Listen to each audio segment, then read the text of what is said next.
Yo, 10 shots, 6 blunts blowing through the session. Dragging on a split, free and dragging on a cliff.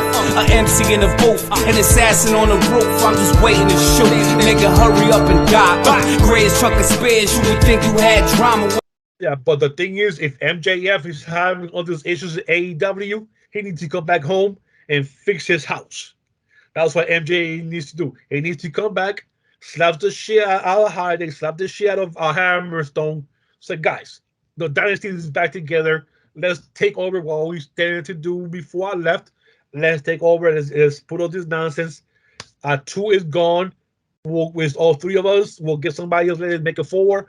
But for now, let's get back together. Let's get back to what we were supposed to do. That's why MJF needs to do, bro. Just come back home, get his stuff fixed. And it's crazy seeing that how MJF started in MLW and has blown up to what he is now, down in AEW, and now having all these issues, that once again, it just shows that the grass is not always greener when you think it's green from a picture. And now, Cody Rhodes already showed us that, and now MJF is having the same problems. And now imagine if this domino falls with MJF, who else might be doing the same thing? Maybe following him out, if this is true or not, of being not always the green being greener. We got stuff promised 2 years ago. We bust our ass during the Cobra era. People forget this, that they were the ones busting their ass during the Cobra era, still being there, getting tested like guinea pigs every day, 3 times, 4 times a day for shows, and now they're getting pushed down by WWE guys from NXT that Tony Khan wants to take over with, and now Ring of Honor, whatever space there is, a lot of these guys are getting pushed back to Dark and Elevation now. So that's the part that, like you said, the grass ain't always green on the other side, right? Like the part that gets me, and yeah, I joke about Impact Wrestling. Anyone that actually really knows me, I love TNA. I love Impact Wrestling. It's what I fell in love with, because WWE I kind of started to not like, and I was like, yeah, whatever. TNA popped off, and no one could tell me that it didn't make wrestling fun to watch again. So I might sit there and say, I don't like the product, I don't like this, but I love that brand. So I can sit here and say, well, I don't really feel this storyline. I don't like that. But the thing in Impact Wrestling is a lot of the guys do have their own creative. They are allowed to build their characters up. So if I like it or not, this is what their idea is, and they're marketing themselves. And how many people have we interviewed from MLW that say, I love working here because I have some kind of range with my creative and I can keep growing. You go to places like WWE and AEW, you're told what you're doing. You know what I mean? Like, this is what we're doing. It's not always going to work. Look at a guy like Killer Cross. He was doing it, went to NXT. I don't know what the hell happened, and now he's gone. You know what I mean? Like, a lot of guys don't make it, and you're like, damn, you were dope here. They offered you a bag. None of us know the bag. Well, people probably do. We don't go into how deep that shit is, but don't get sold on we have a video game, we have a this. Because at the end of the day, what is it doing for your career besides an action figure and a video game? That's what I keep trying to tell people. This is your career. Be careful what games you play, because this shit is like chess. You make one bad move, all of a sudden you're back on an independent that no one heard of again. There's a lot of guys we like that are like that. You know what I mean? Like, that's just my take on the grass ain't always greener, because it ain't. And if a guy like MJF, who was killing it in MLW, goes to AEW, his MJF on MLW was here. If you're an MLW fan, you love them. You're like, this guy's the shit. AEW, he took himself to another level. He took himself to that prime time marquee kind of thing. And now, if this guy's like, I don't even want to do double. It's double or nothing, right? Yeah, that's the shows today. Yep. And I mean, yeah. So you've heard he didn't go to his meet and greet. He went on a plane, didn't go on a plane. He's not backstage. You hear all that, and you're like, if I know that people try to say any kind of publicity is good publicity, but like we were saying, if I'm paying X amount of money, I don't want to say his number because I don't care. If I pay a certain amount to see my favorite wrestler and that guy's not there, I don't want to see the next guy. I came to see my favorite wrestler, Exactly. not the next From guy. for a meet and greet, you paid this much, and the guy's not there for whatever reason, and now they give you a refund, which I'm definitely gonna take my refund back, or they'll substitute with somebody else. Well, I don't want nobody else. I want him.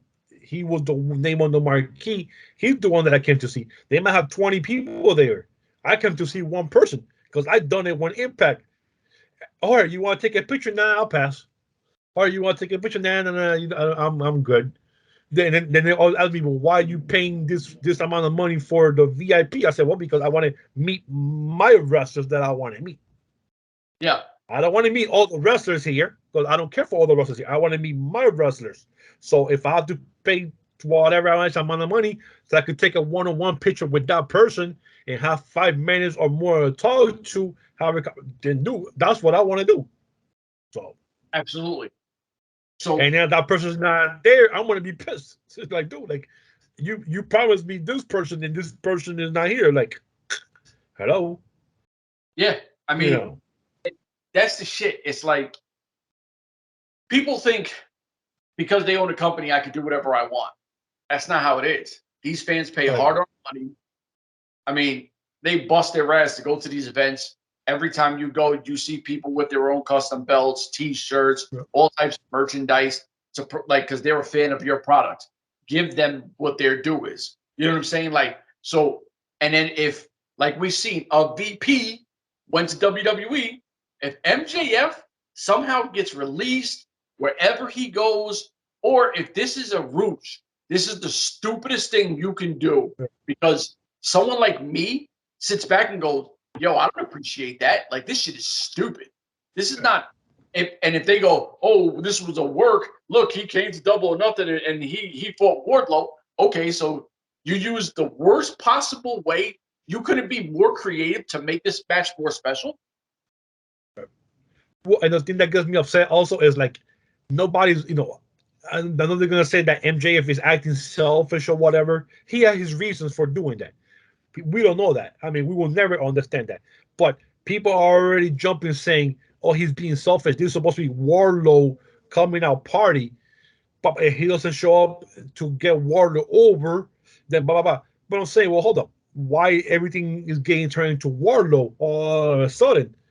We don't know why he's doing this or what happened for him to be acting this way.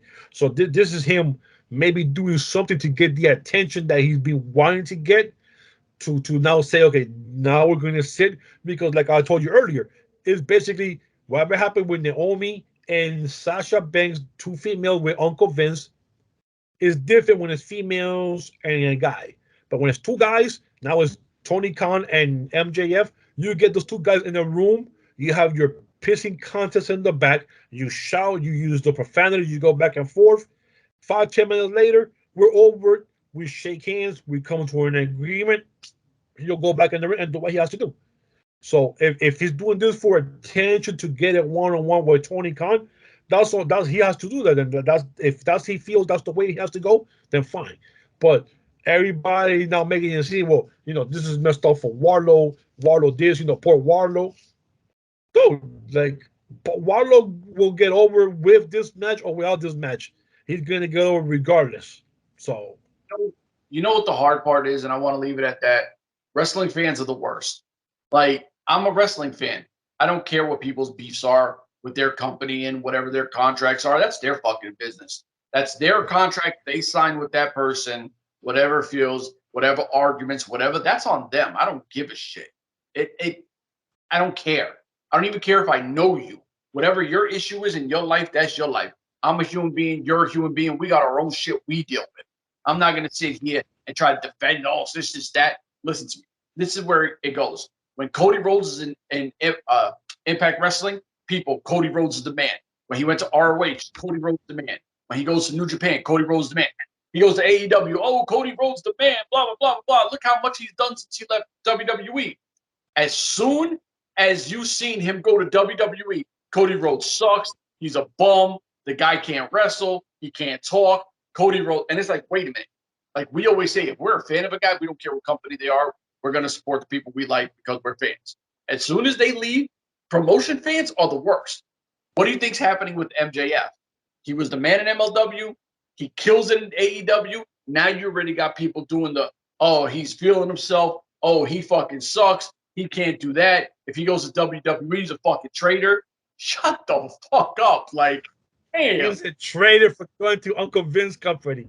Good God. I heard it all. He's a commie. He's a communist guy. He turned his back on his country. He's like the guy, what's the guy's name from Boston that read the bell? The Nazis are coming. Paul Revere. Paul Revere. Paul Revere. Paul Revere. Paul Revere. Like he's Paul Revere. Oh my God. He's a traitor. He left he went back to the Nazi company. Like, dude, like what? Like, calm your asses down. Like, holy shit. He goes wherever he thinks he's gonna get happy. He's gonna get his money. It's always comes down to two things: is wherever you think you're gonna be happy and how much money you're gonna get. If these guys tell you, or females tell you, oh, I'm not going there because of they're lying to you. They're going there for the money. And money pays. Money gets you to do your lifestyle that you're getting used to. You think Sasha Bank is gonna leave WWE or Naomi is gonna leave? Dude, they do this little shit. They do little thing right now, and she's free for a couple of weeks. She'll come back, and if her contract is up, she'll resign. And you can think, oh my God, she resigned back with Uncle Vince. I can't believe it. It's true. You get once you pour and you bust your ass to get to a certain point, and you finally get to that point, and you start getting that money. You do not want to go back to being poor again. You do not want to get back to that point again. You want to this is the reason why you bust your ass to get to this, to move on. Because once you hit that high life, it's hard to go back. That's like going from AOL dial-up to fast speed internet, and then all of a sudden you go back to dial-up. You know, It's bad. I love that you said that because I kind of, it is tough because, I mean, you know, I'm from housing. You know that it's not a secret. I remember being a little kid. From housing. I remember being a little kid, and I'm looking at the jerseys when you said that behind, and something hit me. Being a little kid, I was a Sean Kemp fan. Like, I love Sean Kemp. He was like my fucking hero. And I remember I could not afford a Sean Kemp jersey. But then I played basketball, and I remember the first time, because I had my own jersey, I took number 40 for Sean Kemp with my last name on it. But like holding that jersey with that number 40 was something special. Those jerseys you have behind you, you didn't have all of them when you were a kid like that. And now you have the moons, you know what I mean? Like you have the memorabilia because you could afford it. Yes. None of us ever want backwards. We all get to a certain look back and you're like, why would I ever go back here when I could keep going there? You know, that's what these people don't get is if I'm a wrestler, I don't want to work the independents. Like, why do I want to put my body through that? I want to get the bag, wrestle once a week, let my body rest, even though, listen, at least with AEW, they're pretty much stationary in one place until recently. WWE, your ass is in a different city every week. Every day. You know what I mean? Every day, basically. I mean, what, they're traveling 300 days a week? I mean, I'm sorry, a year? You know, especially if you're in the blue brand, the rare brand, and now NXT is supposed to go back on the road now again. Oh. So now they're going to get away from that 1 week setting to 3-4 times a week going now. Now those kids are going to experience being on the road because they haven't done that yet. They've been stuck in one place since the beginning of NXT 2.0. They've been stuck in Orlando or whatever they've been at for the last 3-4 years. Yeah. So now they're gonna experience hitting the road for 3-4 times a week, going to different cities, different towns, cities you never heard of. Towns you never heard of. Like, what the hell is Des Moines something? What the hell is this? But you know what? You're gonna go to 4 different Rochesters in the United States. There's Rochester, New York. There's Rochester, Minnesota. There's Rochester somewhere else. I've been to 4 Rochesters in 1 week, and it's 4 different cities and 4 different states. So Absolutely. Give me 1 second. That's what's going to happen, bro. That's what's going to happen. So listen, we got 3 more topics. They'll all be super short. We're done with this one. Booyah.